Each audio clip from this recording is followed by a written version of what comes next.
Hello, I'm Isaac Macevschi, I'm Kevin Parks. And I'm Megan Simonsen. And we're Team 1040. And we chose problem C, people ruin everything. The presence of people impact how animals behave in the environment. Prey animals tend to become less wary when exposed to human activities, which in turn alters the defensive behaviors that involve avoidance of predators. These behaviors are also known as anti-predator responses. In the background to this problem, there was an article that analyzed the mean and variability of the changes in anti-predator responses in animals as a function of time spent with humans. The major insight from the analysis is that changes in traits occur rapidly from human intervention.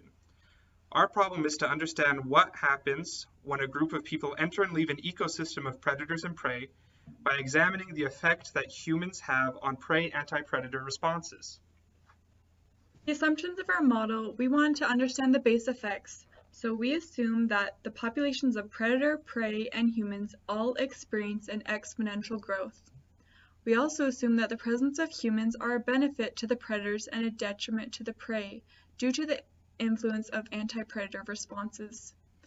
We also assume that the coefficient of interactions are constant over time.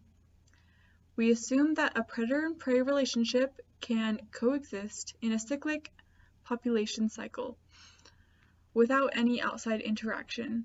We assume the only factor affecting population sizes are the predator, prey, and human interactions. We include nothing else so that we can analyze the effect of humans on the predator-prey relationship.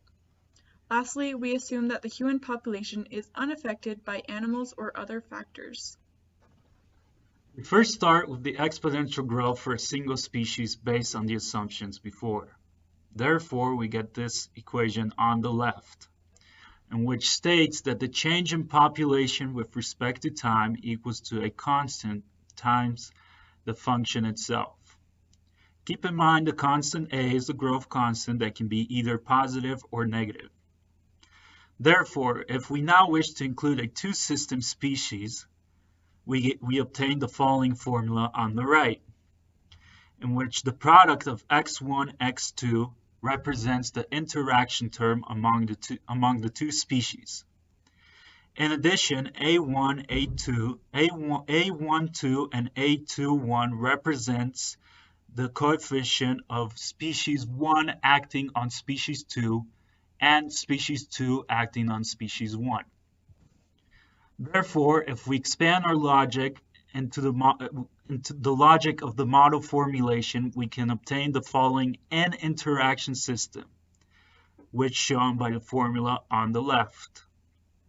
This formula states that we take the individual exponential growth for one species, then add the sum of all the interaction terms of the individual species that has with all other species, in which the ij constants are constants that represents the growth constant that a I species has on j species. In addition, we can store all of our aij constant coefficients in the matrix n by n for better organization and interpretation. Now, let us consider a system in which we have prey species, predator species, and humans. Therefore, we will have an n equals 3 interaction, in which our generalized formula from before now becomes the following set of formulas on the bottom left. Now, keep in mind x1 equals prey, x2 equals predators, and x3 equals humans. In addition, recall before that we can make an n by n matrix storing all of our coefficients, in which again the coefficients represent the growth rate constants. Now, to further expand on what the interpretation of the matrix, we can look at the following bottom matrix. So for example, if we look at the main diagonal, A11, A22, A33, we can find the individual growth constants for prey, predator, and humans. All other coefficients represents the interaction between the two species and their respective growth constants. Therefore, based on our assumptions, as shown right here, we're going to, for example, we assume that humans are not affected by predators or prey. Therefore, we can automatically make the A13, the A23 equal to 0. And accounting for all other assumptions, we can modify the corresponding constants, as shown at the bottom right. Therefore, our final product will be this set of equations, as shown. We explained our variables. These values were chosen for the model based upon our assumptions. We used the Runge-Kutta-4 algorithm to help approximate our model in order to examine the effects graphically over time. Our model was coded in Python with the A matrix taking on the values as seen on this slide, and x1, x2, x3 signifying the populations of prey, predators, and humans respectively at time t, as defined here. Here's a code snippet of the Runge-Kutta method that was used. The model was run for 300 time steps and for 3 different scenarios. The first scenario involves the question of what happens when humans are quickly introduced into a system where animals have been in place for a long time. Our initial conditions for this case are prey greater than predator.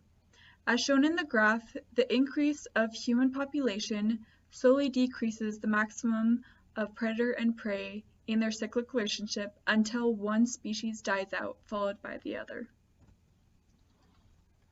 This scenario is when the predators outnumbered the prey. It is very similar to the previous scenarios we can see. Over time, as the human population increases, the maximum population of the predators and prey decrease in like manner. Eventually, the effects of the humans on the predator and prey populations become too great to bear, and they become extinct. In this situation, we considered a scenario where we have equal amount of prey and equal amount of predators. As you can see from the previous 2 slides and this slide, we can see the general trend that humans overall have a negative effect on the cycle of predators and prey. Our next question was to understand what happens when an established system has humans quickly abandon the area. Our initial condition for humans began at 150 and decreased exponentially. As shown in the graph, the maximum of the predator and the prey in their cyclic relationship slowly increases over time because the humans are slowly decreased from the system. In conclusion, the introduction of humans in a predator-prey relationship decreases the maximum population sizes of both predator and prey until it's too great to bear that one of them dies out.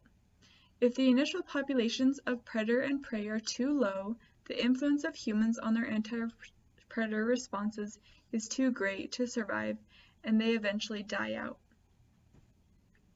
The limitations of our model are mainly from the assumptions we made in the beginning. Humans do not grow exponentially without any other interactions, so this was not accurate for long-term analysis.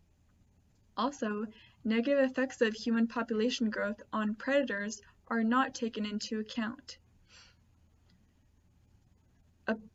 This applies only to a stable system of predator-prey relationships. We wanted to use this because it was easier to understand the effect of humans on that relationship. Lastly, our model doesn't include any varying outside factors affecting the populations, such as the growth rate constant can't account for non-varying factors. Here we have made some next steps to help us further develop our model. One thing that could be done is changing the model slightly so that it correctly signifies that when the prey population goes extinct, so does the predator population. After that, more species or more interactions could be added to the model to more realistically simulate a real-world scenario. Human growth could be limited in some way that is more representative of the real world, such as with a logistic curve rather than an exponential one. Eventually, real data could be used to come up with the correct coefficients and initial values for species, and the coefficients need not be constant as currently defined, they could be functions instead. These are a few of the next steps that could be taken to further enhance the model to help inform researchers.